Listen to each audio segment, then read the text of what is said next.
मित्रों एवं मेरे प्यारे बच्चों, आज हम लोग प्राचीन भारतीय धर्म मुख्यतः जैन, बौद्ध और वैष्णव के मल्टीपल चॉइस क्वेश्चंस या एमसीक्यू या आप कह सकते हैं बहुविकल्पीय प्रश्नों का समाधान खोजेंगे। और मुझे पूरा विश्वास है कि यह क्वेश्चन आपके भविष्य की शेपिंग के लिए महत्वपूर्ण सिद्ध होंगे। तो आइए हम लोग देखते हैं पहला क्वेश्चन क्या है। तो पहला क्वेश्चन दिखा रहा है कि पहले तीर्थंकर पार्श्वनाथ निम्नलिखित किस स्थान के रहने वाले थे? अहमदाबाद, बड़ौदा, बनारस और पावापुरी। तो आप याद रखिएगा कि जो पार्श्वनाथ है ये काशी नरेश अश्वसेन के बेटे हैं। तो आपका पहला क्वेश्चन सॉल्व हो चुका है कि ये बनारस के रहने वाले थे। अब दूसरा क्वेश्चन भी हम लोग करते हैं। दूसरा क्वेश्चन है जैन परंपरा के अनुसार 22वें जो तीर्थंकर हैं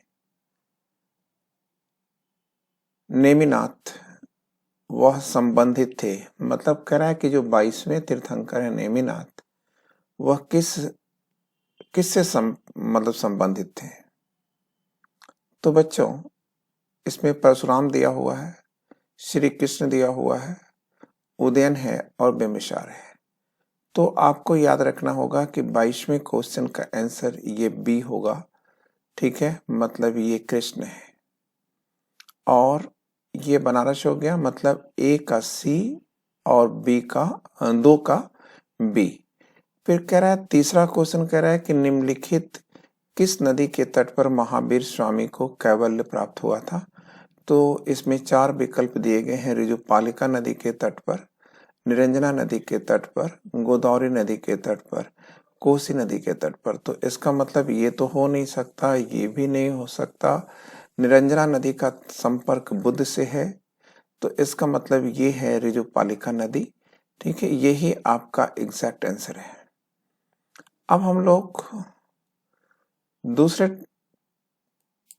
पेज पर चल रहे हैं जहां हम लोग चौथे क्वेश्चन को देखेंगे। चौथा क्वेश्चन कह रहा है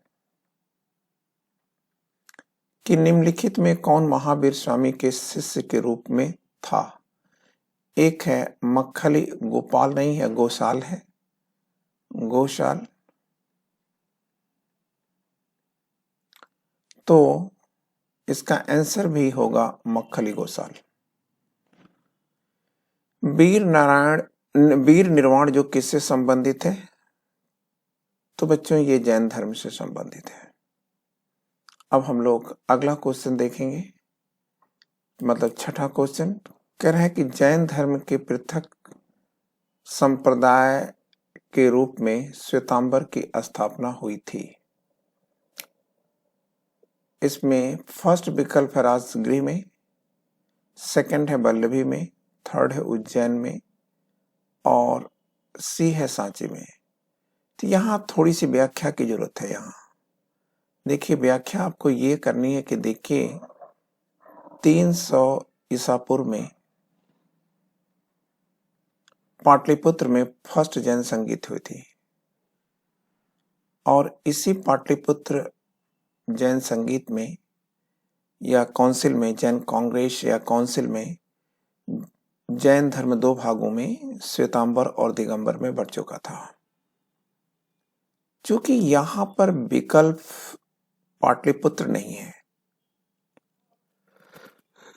तो ऐसी स्थिति में हमको जो बेहतर विकल्प है वो लगाना पड़ेगा। तो हम जानते हैं कि दूसरी जो जैन धर्म की काउंसिल है या परिषद है वो वल्लभी में हुई थी। ये इसका आंसर है वल्लभी। तो यही वल्लभी में यह स्पष्ट रूप से विभाजित हो गया था। तो इसका आंसर आपने देखा बी हो गया। फिर कह रहा है प्रथम जैन समिति किसने आहूत की थी? भद्रबाहु ने, गर्दभिल ने, स्थूलभद्र ने, देवर्धि क्षमा श्रमण ने। तो बच्चों इसका जो आंसर आता है वो है स्थूलभद्र, और यही स्थूलभद्र श्वेतांबर के जनक हैं। श्वेतांबर के जनक यही हैं। और एक चीज आपको और भी जान लेना होगा कि जो पाटलिपुत्र में पहली जैन संगीत हुई थी वह श्वेतांबरियों की ही थी। फिर 8वां कह रहा है कि निम्नलिखित में से कौन सा जैन धर्म के त्रिरत्नों में नहीं है? ठीक है, कह रहा है कि निम्नलिखित में कौन सा जैन धर्म के त्रिरत्नों में नहीं है। तो इसका मतलब तो ये सम्यक ज्ञान तो है ना, सम्यक चरित्र भी है, सम्यक श्रद्धा भी है। तो इसका मतलब आपका जो आंसर आएगा वह सम्यक कार्य। ठीक है, यह कह रहा है कि नहीं है, तो आपका ये आंसर आता है। ठीक है बच्चों, और आप 9वां क्वेश्चन हमारे सामने आ रहा है। आप देखिए 9वां क्वेश्चन क्या है। तो कह रहे हैं कि प्रसिद्ध जैन शिक्षक स्थूलभद्र का जन्म हुआ था। क्लियर? तो आइए देखते हैं कहां पर इनका जन्म हो रहा है। तो इस पाटलिपुत्र में है, वैशाली में है, राजगिरी में और चंपा में है। तो आप बोलोगे कि सर ये पाटलिपुत्र से जुड़े हुए थे। फिर कह रहा है महावीर की जन्म स्थली थी वैशाली के निकट कुंडग्राम में, पावापुरी में, कुशीनगर में, सारनाथ में। तो इसका आंसर है वैशाली के निकट कुंडग्राम में। पावापुरी में उनकी मृत्यु हुई थी और यहीं पर उन्होंने अपने संघ का निर्माण किया था और यहीं से उन्होंने अपनी प्रचार यात्रा को भी प्रारंभ किया था। महावीर को सर्वोच्च ज्ञान कैवल्य की प्राप्ति हुई थी किस स्थान पर? कुंडग्राम में, बोध गया में, वैशाली में और जंबिका ग्राम में। इसका आंसर है जंबिका ग्राम में हुई थी। ये इसका आंसर है। बच्चों अब हमारे सामने 12 क्वेश्चन आ रहा है, 12वें नंबर का क्वेश्चन। तो देखते हैं 12वां नंबर का क्वेश्चन हमारे बीच में क्या आ रहा है। तो ये कह रहा है कि देवानंदा जैन धर्म में किस रूप में प्रसिद्ध है? तो इसका आंसर हमको याद रखना होगा कि इसका जो आंसर आएगा वो क्या आ रहा है। तो आप कहेंगे कि सर ये महावीर की माता है। ठीक है, कहा यह जाता है कि सबसे पहले मतलब एक कथा है, कही जाती है कि इनका जो जन्म हुआ है वो कहाँ हुआ है। तो आप कहोगे कि सर इनका जो जन्म मतलब जो पहली बार ये गर्भ में आए थे वो किसके गर्भ में आए थे? तो आप कहेंगे कि देवानंदा नाम की एक ब्राह्मण स्त्री थी, उसी के गर्भ में आए थे। ठीक है, लेकिन बाद में देवों को ये मंजूर नहीं था और फिर जो है ठीक है इनको देवानंदा के गर्भ से प्रस्थापित कर दिया गया था या हटा दिया गया था। फिर कह रहा है कि जैन परंपरा के अनुसार बाहुबली किस तीर्थंकर के पुत्र थे? तो बच्चों इसका आंसर है ऋषभनाथ। ये मैंने आपके सामने ऋषभनाथ लिख दिया है। और ऋषभनाथ जो पहले जैन तीर्थंकर हैं, इनके 4 बच्चे हैं जिसमें से 2 पुत्र हैं और 2 पुत्रियां हैं। ठीक है, तो जो पुत्र हैं उसमें 2 हैं, एक भरत है और दूसरे बाहुबली हैं, बाहुबली। और इसके बाद ये जो पुत्रियां आ रही हैं इसमें एक ब्राह्मी है और दूसरी जो है सुंदरी है। ये 2 उनकी बेटियां हैं। ठीक है, फिर कह रहे हैं कि महावीर ने किस भाषा में अपना प्रवचन दिया था? तो महावीर ने अर्धमागधी में अपने विचारों का प्रचार प्रसार किया था। अब अगला क्वेश्चन मतलब 15वां क्वेश्चन हम लोग सॉल्व करेंगे। फिर 15वां क्वेश्चन कह रहे हैं कि जो सम्रादित्य कथा है, ठीक है, इसका संबंध किस संप्रदाय से है? तो ब्राह्मण धर्म, बौद्ध धर्म, आजीवक? नहीं बच्चों, ये जैन धर्म से संबंधित है। फिर कह रहा है कि निम्नलिखित में से किसके काल में जैन धर्म श्वेतांबर और दिगंबर संप्रदायों में विभाजित हो गया था? तो आप याद रखिएगा पहली जैन संगीत में हुआ था। अभी इसका मैंने नरेशन आपके बीच में किया था और इसका आंसर है चंद्रगुप्त मौर्य। प्राचीनतम जैन सन्यासी का प्रमाण कहाँ से मिलता है? जूनागढ़ अभिलेख में, हाथी गुफा अभिलेख में, एरण अभिलेख में, भीतरी में। तो इसका आंसर आप जान लेंगे। इसका आंसर क्या हुआ? हाथी गुफा अभिलेख में हुआ। अब हमारे सामने अगला क्वेश्चन आ रहा है, जैन धर्म के किस तीर्थंकर ने सर्वथा वस्त्र त्याग करने का आदेश दिया था? एक है ऋषभदेव, दूसरा है अजितनाथ, तीसरा है नेमिनाथ और चौथा है महावीर स्वामी। तो बच्चों इसका जो आंसर आएगा वो है ऋषभदेव। सॉरी, गलत मैं कर गया। ठीक है, जैन धर्म के किस तीर्थंकर ने सर्वथा वस्त्र त्याग करने का आदेश दिया था? तो आप कहोगे कि महावीर स्वामी ने दिया था। ठीक है, अब पंच महाव्रत किस धर्म से संबंधित है? तो आप कहोगे कि सर ये बौद्ध धर्म से है, जैन धर्म से है, भागवत धर्म से, उपर्युक्त में से कोई नहीं है। ठीक है, तो आप कहोगे कि सर ये जैन धर्म से संबंधित है, पंच महाव्रत। ठीक है, पंच महाव्रत और पंच अणुव्रत ये सभी जो है किससे संबंधित है? तो आप बोलोगे कि सर ये जो है जैन धर्म से संबंधित है। फिर कह रहा है कि पूर्व जैन धर्म गुरुओं ने संस्कृत भाषा का बहिष्कार करके किस भाषा को अपने धर्म उपदेश के प्रचार का माध्यम बनाया? ठीक है, तो इसका आंसर है, ठीक है, पाली प्राकृत। देखिए पाली में तो बौद्धों ने दिया था, प्राकृत में जैनों ने दिया है। ठीक है, ये आपका आंसर हो गया। फिर कह रहा है कि निम्नलिखित में कौन पार्श्वनाथ के चतुर्याम में सम्मिलित नहीं है? तो आप याद रखिएगा, जो पार्श्वनाथ के जो 4 ज्ञान हैं, जिसमें अहिंसा 1, असत्य त्याग या सत्य 2, और ये अस्तेय और 1 है अपरिग्रह, तो इन चारों को जो है चतुर्याम कहते हैं। और ये जो ब्रह्मचर्य है ना, ये चतुर्याम में शामिल नहीं है। ठीक है, अपितु ये जो है ये महावीर स्वामी द्वारा जोड़ा गया है। ठीक है, तो इसी के साथ ब्रह्मचर्य के जोड़ने के बाद ही ये पंच महाव्रत में बदलेगा। तो इसका आंसर क्या आया? ब्रह्मचर्य। फिर कह रहा है कि महावीर के जीवन काल में ही जैन संघ में प्रथम मतभेद उत्पन्न करने वाला कौन था? जमाली दे रहा है, जावली दे रहा है, जंबल दे रहा है और केशी। तो आप याद रखिएगा, जमाली जो कि महावीर स्वामी के दामाद हैं, ठीक है, इन्होंने ही पहली बार जैन संघ में मतभेद उत्पन्न किया था। अब बच्चों जो हमारा अगला क्वेश्चन आ रहा है, मतलब आप कहेंगे कि 23वां नंबर का जो क्वेश्चन आएगा वह हम लोग देखते हैं क्या है। तो 23वां नंबर का क्वेश्चन हमारे बीच में आ रहा है कि किस ग्रंथ में अवतारवाद की चर्चा है? तो अवतारवाद की जो चर्चा की जहां तक बातें आएंगी वह कह रहा है कि ऐतरेय ब्राह्मण में है, कौसतकी उपनिषद में है, मनुस्मृति में है, भगवत गीता में है। बच्चों इसका आंसर है भगवत गीता। फिर कह रहा है निम्नलिखित राजदूतों में से किसने भागवत उपाधि धारण किया था? ठीक है, डायनोसियस, हेलियोडोरस, मेगास्थनीज और प्लिनी। ठीक है, तो बच्चों इसका आंसर है हेलियोडोरस। हेलियोडोरस कहाँ से आया था? तक्षशिला में एंटियोलकिड्स के राजदूत के रूप में यह शुंग वंश के 9वें शासक भागभद्र के दरबार में आया था।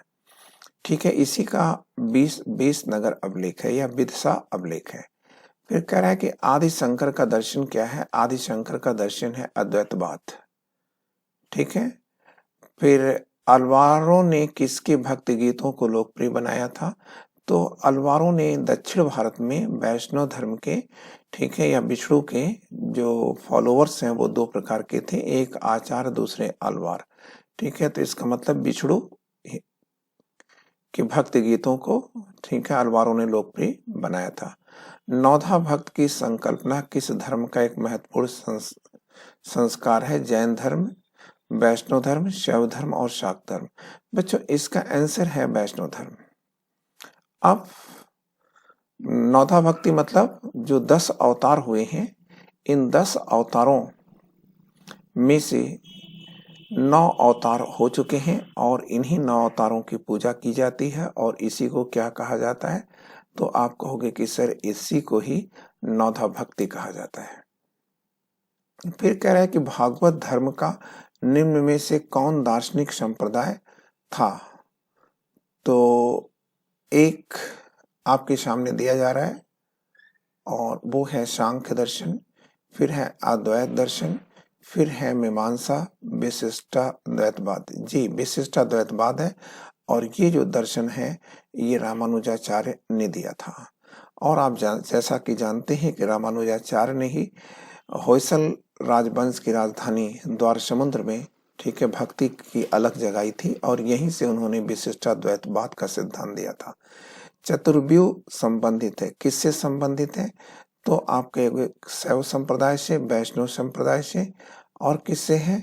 तो शाक्त संप्रदाय से और सूर्य की उपासना से। नहीं बच्चों, इसका आंसर है वैष्णव संप्रदाय से है। मतलब विष्णु के 4 अवतारों की उपासना ही चतुर्व्यूह का सिद्धांत है। इसमें कौन कौन आते हैं? संकर्षण आते हैं और प्रद्युम्न आते हैं,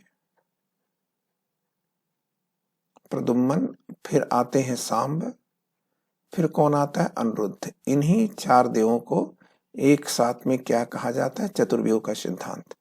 वासुदेव की पूजा का सर्वप्रथम उल्लेख निम्नलिखित में से किस में मिलता है? तो बच्चों 5वीं सेंचुरी एडी की बीसी की एक किताब है और उस किताब का क्या नाम है? तो आप कहोगे कि सर पाणिनि की अष्टाध्यायी है। पाणिनि कहाँ से है? गांधार के ब्राह्मण है और इन्होंने ही जो है मतलब कृष्ण की या वासुदेव की पूजा का पहला विवरण दिया है। फिर कहा कि 6ठी शताब्दी ईस्वी में उदित होने वाले धार्मिक आंदोलन में पूछ रहा है कि धार्मिक जो आंदोलन हुए हैं में निम्न में से कौन सा आचार नितांत भौतिकवादी था? तो आप देख रहे हो कि अजीत केस कंबल ने दिया है और इसके साथ साथ पूरन कश्यप दिया हुआ। पूरन कश्यप के बाद और क्या दिया गया? तो आप बोलोगे कि सर पकुत कच्चायन दिया गया, मक्खली गोसाल दिया गया। तो इसका जो आंसर होगा वो अजीत केस कंबल नहीं होगा। फिर कह रहा है कि भागवत धर्म का पहला ज्ञात यूनानी अनुयायी कौन था? तो इसका जो आंसर है बच्चों वो है हेलियोडोरस। निम्न बौद्ध परिषद को नीचे दिए गए कूट के माध्यम से सुमेलित करिए। तो प्रथम बौद्ध संगीत जो है वो कहाँ होती है? मतलब तो आप कहोगे कि राजगिरी में होती है और इसकी अध्यक्षता करते हैं अजातशत्रु। तो एक के नीचे दो बार आया हुआ, इसका मतलब हमको एक और मिलाना पड़ेगा। ठीक है, द्वितीय बौद्ध संगति, ठीक है, ये कहाँ हो रही है? तो आप कहोगे कि सर ये इसकी अध्यक्षता जो है कालाशोक ने किया है। ठीक है, तो इसका मतलब हमारा आंसर आ जाएगा बी आंसर हमारा सही है। और अब हम लोग अगला क्वेश्चन देखते हैं। अगला क्वेश्चन है, कह रहा है कि प्राचीन विष्णु मूर्ति कहाँ से प्राप्त होती है? ठीक है, तो उत्तर प्रदेश नहीं, छत्तीसगढ़, बिहार, मध्य प्रदेश। तो आप कहेंगे कि सर छत्तीसगढ़ से प्राप्त होती है। यहीं पर एक स्थान है मल्हार और यही मल्हार से ये प्राप्त होती है।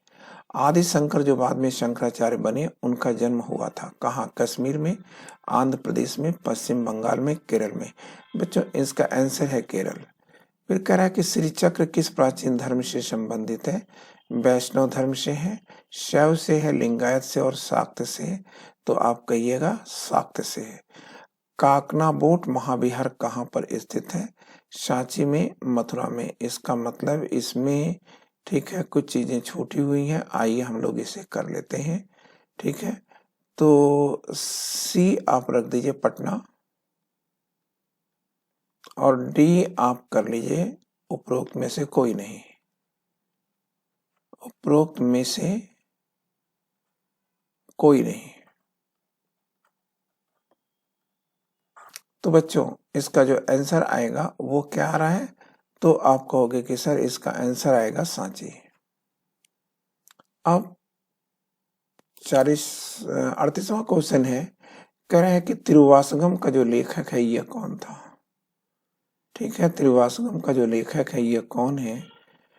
तो तिरुवासगम नैनारों की जो शैव धर्म के मतलब शैव धर्म के प्रचार, दक्षिण भारत में शैव धर्म का प्रचार आचार्य और नैनारों ने किया था और उन्होंने ही तिरुवासगम की रचना किया था। और तिरुवासगम है क्या? आप कहेंगे शिव के भक्ति भजन है। तो ये इसका आंसर नैनार हो गया। और मंदिर वेश्यावृत्ति का प्राचीनतम प्रमाण अधोलिखित किस स्थान की गुफा से मिलता है? उज्जैन से, खजुराहो से, कोणार्क से और रामगढ़ से? नहीं बच्चों, रामगढ़ से मिलता है। निम्नलिखित में कौन महिला अलवार संत थी? पेरुमल, अंडाल, मधुर कवि और तिरुज्ञान। तो इसका आंसर है अंडाल। ठीक है। अब बच्चों अगला जो हमारा क्वेश्चन चलेगा वो कौन सा आएगा? तो आप कहोगे 41वां। कह रहा है कि कहां पर भारतीय महाद्वीप का सबसे बड़ा अर्धवृत्ताकार पूजा स्थल खोजा गया? तो इसके अंदर आप देख रहे हैं कि क्या क्या दे रहा है। एक तो दे रहा है कि सिरमुख, दूसरा है सिरकप, तीसरा है कौशाम्बी, चौथा अनुराधापुर, इसका है सिरकप। बुद्ध ने सर्वाधिक उपदेश कहाँ दिए थे? कुशीनगर, सारनाथ, श्रावस्ती और वैशाली। तो इसका आंसर आएगा श्रावस्ती। ठीक है, ये इसका आंसर है श्रावस्ती। बुद्ध ने इसी स्थान पर सर्वाधिक वर्षावास किए थे और यहीं पर उन्होंने सर्वाधिक अपने उपदेश भी दिए थे। कह रहा है कि निम्न में से किसने यह आदेश निकाला कि बुद्ध का स्वागत करने वाले को 500 काहापड़ या कारसारपड़ का दंड देना पड़ेगा? ये किसने कहा था? तो आप कहोगे सर ये मल्लो ने कहा था। बच्चों अब 44वां क्वेश्चन कह रहा है कि बोधि प्राप्त करने के पूर्व ज्ञान की खोज में सिद्धार्थ गौतम किन आचार्यों के पास गए थे? तो देखिए सबसे पहले वो अलार्क कलार के पास गए थे और इसके बाद वो कहाँ गए? तो आप कहोगे कि सर इसके बाद वे उद्रक रामपुत के पास गए थे। ठीक है, तो इसका मतलब ये है कि मक्खल गोसाल हो नहीं सकता, निगंठ नाथपुत ये महावीर स्वामी का नाम है, ये भी नहीं हो सकता। तो इसका मतलब ये हमारा आंसर होगा 1 और 2। ठीक है, फिर कह रहा है कि बौद्ध धर्म में 4 आर्य सत्यों में से कौन एक प्रतीत समुत्पाद सिद्धांत की व्याख्या करता है? तो प्रतीत समुत्पाद का मतलब क्या है? कार्य और कारणवाद सिद्धांत। तो इसका मतलब ये है कि दूसरा है और दूसरे में क्या कहा गया? दुख है, तो ये तो पहला हो गया। दुख का कारण है यही द्वितीय है। इस प्रकार से बच्चों हमने ये 45 क्वेश्चन आपके बीच में रखे हैं और ये 45 क्वेश्चन जो है एग्जामिनेशन पॉइंट ऑफ व्यू से ये बहुत ही महत्वपूर्ण है। और आप याद रखिएगा कि हमारी जो भी मतलब ये सीरीज चल रही है टेस्ट की, यह सीरीज हर प्रकार के एग्जामिनेशन के लिए, जो एक दिवसीय एग्जामिनेशन है उसके लिए महत्वपूर्ण है। यदि आप किसी प्रकार की हमसे कोई और सूचना चाहते हैं या कुछ और कंसल्ट करना चाहते हैं तो आप मेरे मोबाइल नंबर पर आप व्हाट्सएप कर सकते हैं 94 15 361 462। ठीक है, इसके साथ साथ आप ऑनलाइन क्लासेस भी ठीक है ले सकते हैं और इसी नंबर से उसकी सूचनाएं भी प्राप्त कर सकते हैं जो मेरे ई लर्निंग प्लेटफॉर्म के द्वारा संचालित की जाती है। तो बच्चों आज इतना ही। Thank you, wishing you all the luck. आप सभी को मेरी शुभकामनाएं और सभी के स्वर्णिम कल की कामनाएं। तो बच्चों आज इतना ही, फिर हम अगले दिन मिलेंगे। ठीक है, आप सभी को मेरा नमस्ते।